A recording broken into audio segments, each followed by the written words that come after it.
What's going on, ladies and gentlemen? Welcome in. It's 1TS Daily live right here at One True Sports. How's it going? I'm your host, Zack Heydorn from Brass Ring Media. Hope all is well and that you are enjoying this Thursday morning. It's October 3rd, 2024, and AEW has a brand new television deal with Warner Brothers Discovery and a big honking pile of cash to go along with it. We're going to talk all about that deal, and we're also going to talk about last night's episode of AEW Dynamite, the 5th anniversary of Dynamite, and that's crazy to think about. 5 years. It just doesn't seem like 5 years has gone by. I don't know. Maybe to you guys it does, but to me, it doesn't seem like 5 years has just gone by since AEW premiered. As an alternative to WWE. It just doesn't seem like it's been that long, but yet here we are. And not only are we here, but they've got, like I said, a big new television deal that will begin in 2025. So we'll get into all that. We'll review, last night's Dynamite. And also I want to talk a little NXT too, because they got a humongous number for the premiere on the CW, and impressive stuff. But before we do that, let's just take care of some business here. This is 1TS Daily. We're live with this show every single day of the week, Monday, Tuesday, Wednesday, Thursday, and Friday. And the idea here is talk a little wrestling. That's it. Talk wrestling, talk the news of the day, the news of the week. Keep you guys up to date and informed of what's going on in this wacky pro wrestling business, review shows, preview other shows, and everything in between. And it's always great to see you guys just filing in and checking this show out live. So if you're watching on YouTube, thank you. If you're watching on Twitter, thank you. If you guys wouldn't mind, just hit like on the video. Helps us out greatly. And to our One True Sport members who are maybe listening to this as an audio podcast, thank you for your membership, and thanks for pressing play. Appreciate it. If you're interested in becoming a One True Sport member, head to onetruesport.com right now, and you can check out our 3 different membership tiers. All of them include this show daily to your mobile devices as an audio podcast. It also includes access to the biggest pro wrestlers that the industry has seen: RVD, Kurt Angle, Medusa, Arn Anderson. And the list goes on and on and on. It's a really, really great list of folks that we have here, plus some really great co-hosts too. So you can check that out at onetruesport.com. We also have a merch store there too. Really cool merch from our stars, but also some cool 1TS Daily merch too. Yeah, some good stuff there. So check it out, onetruesport.com. If you're listening live, I do have the live chat open. People are filing in there right now. If you want to make a comment on what I'm talking about, or you want to ask a question or bring up a topic that you just want to discuss today, I'm happy to do that. So you know how that goes. When the live chats are there, I very much focus the show in that direction. So keep those coming. Also, super chats are open too. If you're willing to make a contribution to the show and ask a question that way, I'll make sure that it gets bumped up to the top of the list. And same with your comment too. So super chats are there and available if you're willing and if you are able. All right, let's get to this TV deal. And this thing has been like just stuff of legend for so long, debated in the circles of wrestling journalism, wrestling fandom. There's people obviously that care a lot. There's some people that are just like, forget it, like whatever. Okay, they're going to get a TV deal. The rich people are going to get richer. I find this stuff interesting, the business of the business. And this is very much a huge business move for AEW. So yesterday on Variety was the first entity to drop the report that AEW has signed a multi-year agreement for AEW Dynamite, for Collision, and for pay-per-views to end up on the Max streaming service sometime in 2025. So it'll be later. That will be later per the report. So everything else will hit Max in January. So you'll be able to watch AEW Dynamite and Collision on Max. Plus, there will be Fightful reported that there will be the catalog. The library, the AEW library will live on Max too, and that will be certainly exciting.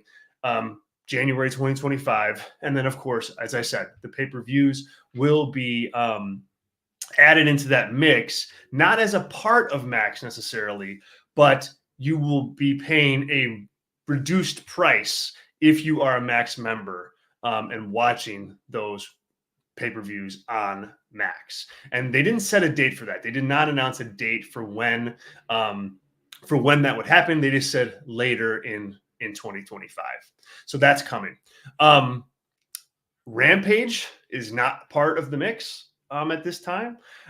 We don't know how long Dynamite and Collision will be. So they're 2-hour shows right now. We know that. The report does not indicate whether or not Dynamite's going to go to 3 hours or, God forbid, Collision goes to 3 hours. That is not in the report at this time, so we don't know. What's the dollar amount on this? The Variety report indicates that it's approximately $150,000 per year. $1,000. I said $1,000. Sorry, $150 million per year for that deal.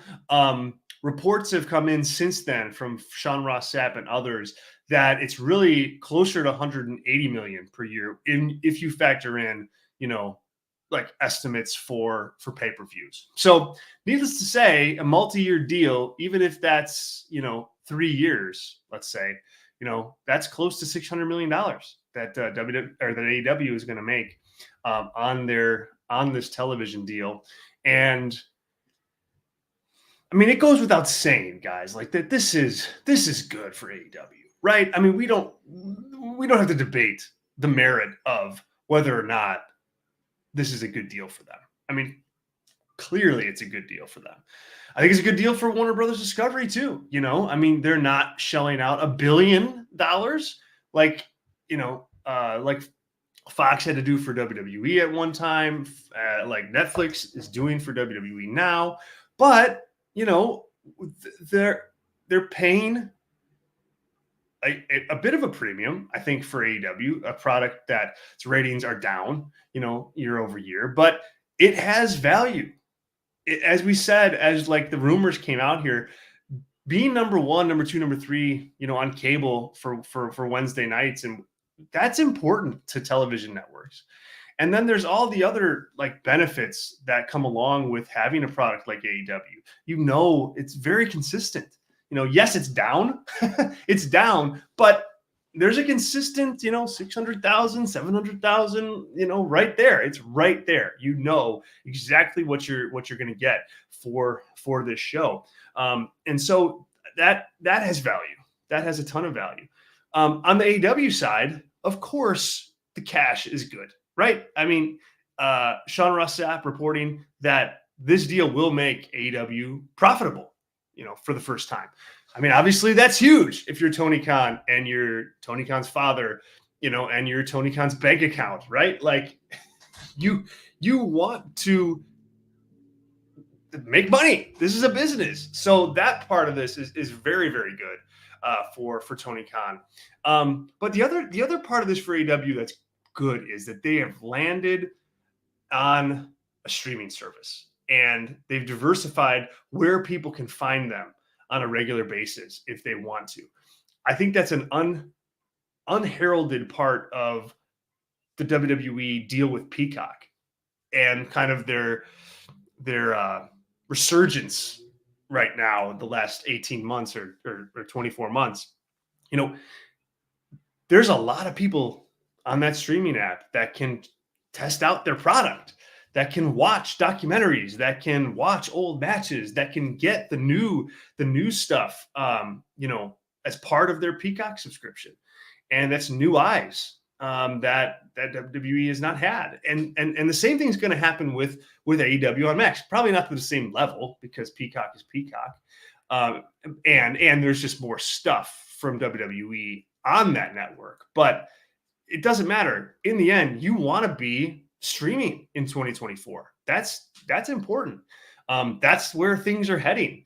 And you see like all the big sports properties, NFL, NBA, Major League Baseball, MLS, Formula One, like they all have a streaming component to their broadcasting strategy as far as reaching eyes. And AEW needed that too, and they got it here. And that is key from a fan perspective. Of course, if you sign up for Max, you'd be paying less for pay-per-view and also getting, all the Max content, a lot of which is solid, I will say. A lot of which is solid. I don't know if anybody else is watching the Penguin show that just hit Max, but that's obviously been pretty good. So there's other stuff there aside from AEW too. So this is just a good deal all around. Again, it's not $1 billion, but I don't know. AEW was unrealistic. I think unrealistic to want to get $1 million, for that. It's just they're not at that time. They're not at that place right now. So this is good. This is good. This is going to allow WWE or AEW to sign talent. It's going to allow them to try new things production wise. Hopefully it allows Tony Khan to free up some bandwidth to either like take a break, take a breath, or delegate some leadership duties, delegate some booking, delegate some creative. Who knows what the residual impact of this will be, but it's a good thing. And the nonsense out there of it not being a good thing is crazy. So we'll have none of that on this show. None of that, folks. Let's go to the live chat here really quick. Let's say hi to Amy. Amy, what's up? Amy says, I made it! Exclamation point. It is always great to see you in the live chat, Amy. Glad you made it. Hopefully you're having a really good Thursday. It's almost the end of the week. It's almost the weekend. Almost the weekend. This is a good thing. So great to be here, Amy. Amy, what do you think of the TV deal? Thumbs up, thumbs down. It kind of landed right where all the reports indicated that it would, as far as what would be a part of this deal. So, thumbs up, guys. This is a good thing. Let's talk about last night's episode of AEW Dynamite, and we'll run through the show here. The first segment was all about Will Ospreay and Ricochet for the AEW International Championship. That kicked off the show. Felt like a really big deal. I mean, I thought that crowd reacted to that match almost like more intensely than the Grand Slam crowd did for Nigel and Danielson. Maybe it's just me, but it felt like they were pretty into this. I thought Ricochet and Ospreay had a very good match. I thought that they tried to incorporate some of the things that they did in that infamous Best of the Super Juniors match, some of the acrobatic stuff. But in addition to that, they layered on like violence, like you did not feel like they were dancing, like you could have felt in that Best of the Super Juniors match. This felt like a fight. This felt like a fight all the way. And I think that that's, an important development for them to like, yeah, you can do the flippy stuff. Great. But can you make that flippy stuff look like a fight? And they did here. And that's why I like this match so much. It was really good. The finish, kind of lame. Kind of lame. I mean, you do a double pin and then you restart the match for everyone to get excited. And then Konosuke Takeshita just interrupts it anyway. Just have him interrupted. If you're going to do it that way, don't have the silly restart. That was unnecessary. Why did you have to see both of them pin the other at the same time? Just kind of weird.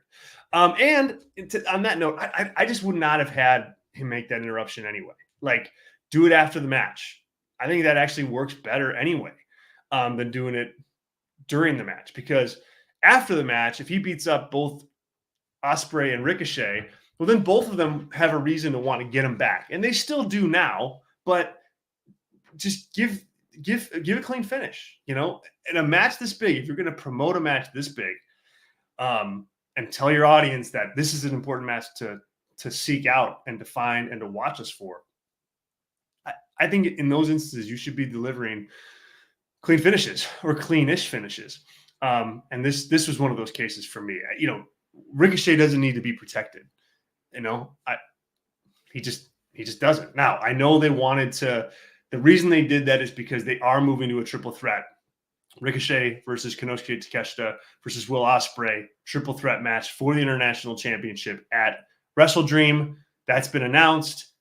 The Ricochet not being beat gives him a more reasonable reason for being in that match. So I'll give him that. I just think you want to pay off your big time matches, but this was very good. This was very good, and I thought those two worked really well. Worked really well together. But yeah, the finish, just come on, blah blah blah blah. All right, MVP then backstage had an encounter with Mercedes Moné and gave her his card. We saw later in the night Shelton Benjamin come into AEW, signed. Obviously, he's aligned with MVP based on what we saw on TV. But the Mercedes Moné thing is interesting to me. How would she fit? Would she fit well? And let me know if you're watching this in the live chat, and we'll go through some comments. Would she fit well with MVP? How she's a star in her own right. So you don't want the group to overshadow her star power, right? You don't want that to happen. You'd want it to be kind of like a Paul Heyman, Brock Lesnar type thing, where Brock is still, obviously a huge star, but he has this mouthpiece in Paul Heyman. It would have to be something like that for Mercedes Moné and MVP. I think it could work. I think it could work very well, actually, because Mercedes isn't the best worker or talker, I should say. Great worker, not a great talker. And MVP is a very effective talker on the microphone and just an effective manager, from a presence perspective too, where he presents in a way where he clearly means a lot to the group that he's with, but he doesn't overshadow them. You look back to the Hurt Business and Bobby Lashley, man, that faction changed Lashley's kind of path in WWE. Totally changed it. And so I think it could be effective for Mercedes Moné. So I'm giving this a thumbs up at the moment. I don't know if anything will come of it, but I don't know. You probably don't do that if MVP is not going to, have something to do with Mercedes Moné down the road. And I would imagine that the next part of this, the next piece, is Lashley shows up, to join Shelton and to join MVP. Reports, news indicates that Lashley is signed and he will be a part of this sooner than later. So cool part of the show. Not much from Mercedes Moné there, but still interesting nonetheless. All right, then we had Chris Jericho and Mark Briscoe. It was look. It was a fine promo. They landed where they needed to, right, with Jericho and Mark Briscoe. I just I wouldn't have brought up the Jay stuff. I think you got to draw a line somewhere, and to me, that's the line. I know Christian Cage brings up his deceased fathers of wrestlers, but the Jay thing is in a different category to me. Not that those other deaths aren't sad. It's just this one is tragic and devastating and relatively recent. It's his brother. They have history together in wrestling canon. I just wouldn't have gone there. I thought it was just cheap for Jericho, and he doesn't need that. Doesn't need to go that route. And I think I just think just be better than that. You can be. It's Jericho. Just don't go down that road. And also, it's like a mid-card feud, okay, for the ROH World Title. If you're gonna break something like that out, it's got to be big time money on the line, and this just doesn't have that. It just isn't. This isn't that. And so yeah, bit of a waste, and just blah. Ugh, just didn't like it. All right, who do you think the opponent at Wrestle Dream is going to be for Darby Allin? Darby this week on the show made an open challenge, addressed the fact that he lost to Jon Moxley last week, and that he's going to get back on track with an open challenge at Wrestle Dream. Lots of names I think you could put into this match. I mean, Bobby Lashley could be one of them. I mean, although that's a little strange. Adam Cole is the name that stood out to me. The reports came in this week that he's close to returning. So that could be a guy. That's where I put my money. If I had to put my money on, a pay-per-view opponent for Darby Allin, that's a surprise. That would fit. I think that would fit. I don't know how the heel babyface dynamic would work there, and I really don't know who you'd put over. I guess Cole, but Darby's eaten a lot of losses lately, so there's that too. But yeah, that's my pick. What's your prediction? Let me know in the live chat. Let me hit some a couple of quick super chats here from fans watching. Amy says thumbs up on the TV deal. Yep, I think Amy, you're smart to say that. And then Maddie's back in the chat. What's up, Maddie? Dude, it's been a while. Where you been? Maddie says it's good to see wrestling so hot. Man, yeah, you ain't kidding. A lot of money being thrown around for professional wrestling these days. Lots. And that's good. It's good for the industry, good for the business. All right, Dynamite. Let's keep going. Hangman Page against Juice Robinson.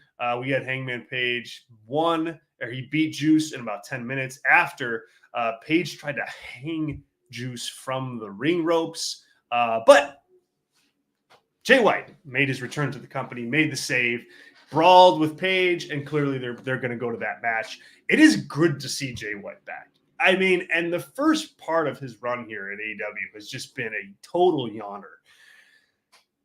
And just think back to when Jay White was a free agent or when he was in New Japan, but like coming up to the end of his deal. Like you're talking about like a prime free agent on the market.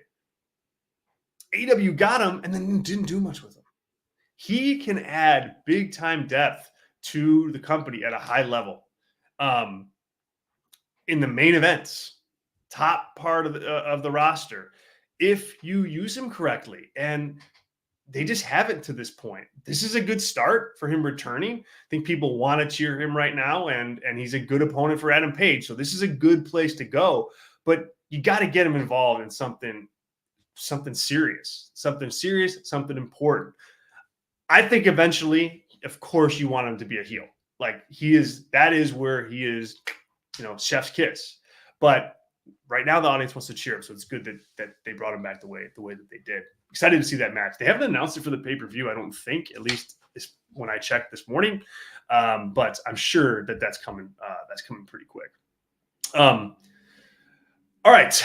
Let's see here. Then let's quickly talk about the Jon Moxley promo to start the show. That was epic. That was a great way to kick off 5th anniversary of Dynamite. I mean, though Moxley was just ruthless and just cold-hearted, and the way they shot it with the camera cuts and the production and the other members of the BCC around him, it just was like a money vignette. And that's what AEW needs. It's like that kind of elbow grease, I think, helps the product overall. And Moxley, continues to be the most interesting part of AEW Dynamite on a week-to-week basis because of stuff like that. And it was just wonderful to see. Built up the match, built up the rivalry with Danielson, but also like when Moxley's talking about the AEW World Championship the way that he did in that promo, like that elevates the title too.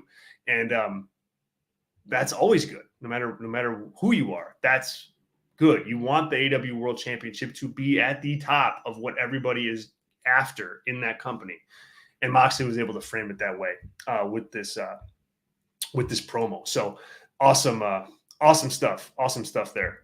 Okay, we had Britt Baker versus Serena Deeb. They got a long time. They got over 11 minutes, and Britt Baker won the match. I don't know what you do with Britt Baker. anymore. I just, I don't know. I mean, I don't think she's proven to be somebody that you can really like trust in big time matches. She's got a character. She's a pillar of the company. So I think she's going to have her place. And it looks like she's heading to a feud with Mariah May, but I'm not putting Britt Baker over Mariah May right now. So, it's crazy to say, but Baker is kind of in the, all right, yeah, you can work some big matches mode, but you're not going to be winning these matches. We've got other focuses right now, like Mariah May, like Toni Storm, like Mercedes Moné. So it's an interesting spot, but I thought the match was fine. Was what it was. Nothing, nothing too crazy. Private Party defeated the Iron Savages in just a few minutes. Afterwards, they made a big challenge to the Young Bucks. The Young Bucks teased accepting it, but then didn't. And then they set up a big match for Rampage this week. Yeah, okay, was what it was. But clearly they're going to build towards Private Party and Young Bucks. Maybe that might even make the pay-per-view. It's a decent match, but, Private Party, it seems like every time I watch them, they're doing something else with their gimmick. They're doing something else with their act. This week they did like the dance down the ramp. And it's like, all right, pick, you guys got to figure out who you are, what you are.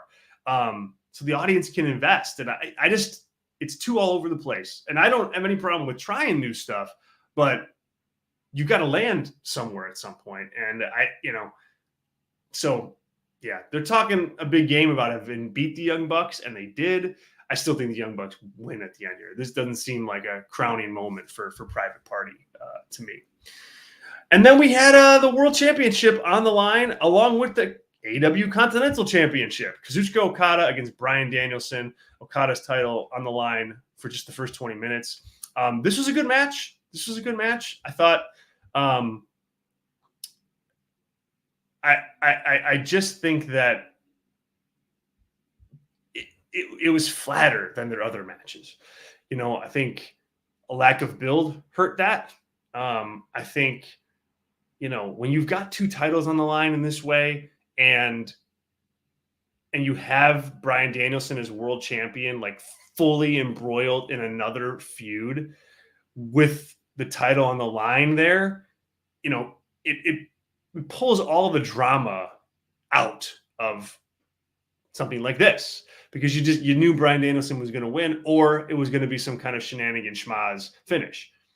That it's hard to build drama when that's the reality that they're facing. And I think they still had a really good match. I think they still, the crowd still seemed to enjoy it. Although, again, it just was a bit flat.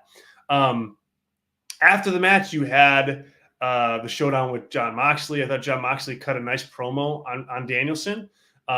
Moxley is still kind of hinting that, something else is afoot regarding his change in character, that he's, working for someone else is kind of not what he said, but like what he alluded to, that there's something else above both him and Danielson that's driving a lot of what's happening. And, nobody understands what that is. So eventually they're going to have to explain that.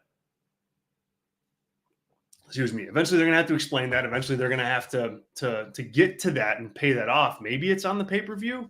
I think that'd be an interesting place to do it, but yeah, they're clearly planting the seeds for something bigger. And I hope they hit on this. AEW has tried these types of things in the past and they haven't hit on it. Attacking Tony Khan, that angle, Devil storyline, both completely flat by the time the reveals actually happened and were paid off. I hope they can do better with this. So that was Dynamite. Thumbs up. I give it a thumbs up. Just, kind of a flatter than usual show.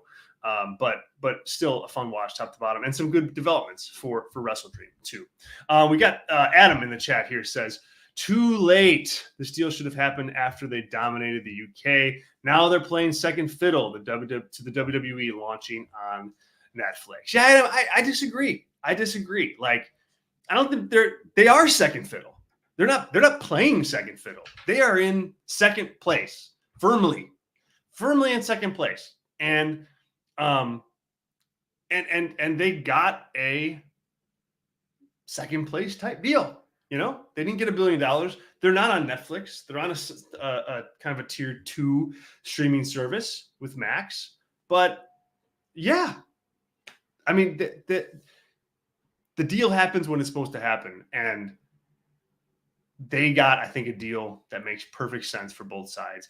They are second fiddle. So it makes sense for them to get a deal that way. That's my take, Adam. But thanks so much for the comment, man. Appreciate you being here. And thanks for tuning in live. Last thing here before we wrap up for Thursday. Boy, NXT had a week. CW, premiere, 895,000 viewers on average for that show. The CW network released a press release on this. 895,000 total viewers. That's 44% over last week's episode. That was on cable, so a huge increase. It's the strongest programming on the CW this year among adults 18-49 and adults 25-54. And the total viewers are up more than 100% for CW affiliates across the country. So huge. Also, on NXT side, this is the largest NXT audience since October of 2023. So in over a year, or almost a year. Like, big time stuff. Now, can they sustain this? Probably not at this level. But, you know, that's a great starting point. That is a great starting point. That showed that, you know, you had people interested. And I think the show is good enough to sustain some of that interest. Again, not all of it. It always drops. But, you know, they featured the top stars of that brand on that show. Trick Williams, Roxanne Perez, Julia, right? You had Obafemi. You know, you had those guys featured. And I think they wanted that so people who are tuning in for the first time could go, yeah, all right, I want to tune back in to see Trick or to see Roxanne or to see Julia. Like, they featured who they think are the top stars and who they think will be the reasons why people come back. And that's all you can ask for. That's all you can ask for. So we'll see. We'll see how they do next week. But great starting place. 895,000 total viewers for the show. Not bad. All right. We'll wrap up there, guys. Thank you so much. Tomorrow on the show, 11 a.m. Eastern, right here at One True Sport on YouTube, we'll preview Bad Blood in full, match by match by match, with predictions and analysis and talking with you guys about what you think. So don't miss it. Mark your calendars. Put a reminder in your phone, whatever you got to do. 1TS Daily tomorrow, right here on YouTube. I've got a full preview and breakdown of Bad Blood over at Brass Ring Media. The Brass Ring Media podcast aired on Tuesday this week, and we did a long form, almost 90 minutes of a preview for those matches. And that's our style. That's what we do at Brass Ring Media, long form analysis of professional wrestling. So you can check out that preview there, as well as a host of other stuff. If you're interested in kind of breaking down this week's NXT show, we did a show live on Wednesday, yesterday, about almost 50 minutes, almost an hour of breaking down NXT on the CW network. So you can check that out. Brass Ring Media on YouTube. We also have our written work on Substack, Brass Ring Media Substack, totally free to subscribe to both of those to check out more from me and from my team. Thank you so much for tuning in. Thanks to Amy. Thanks to Maddie. Thanks to Adam. Brandon's in the chat. Thank you, Brandon. Happy birthday. We will see you guys tomorrow. Have a wonderful, wonderful Thursday. Talk to you all really soon. See ya.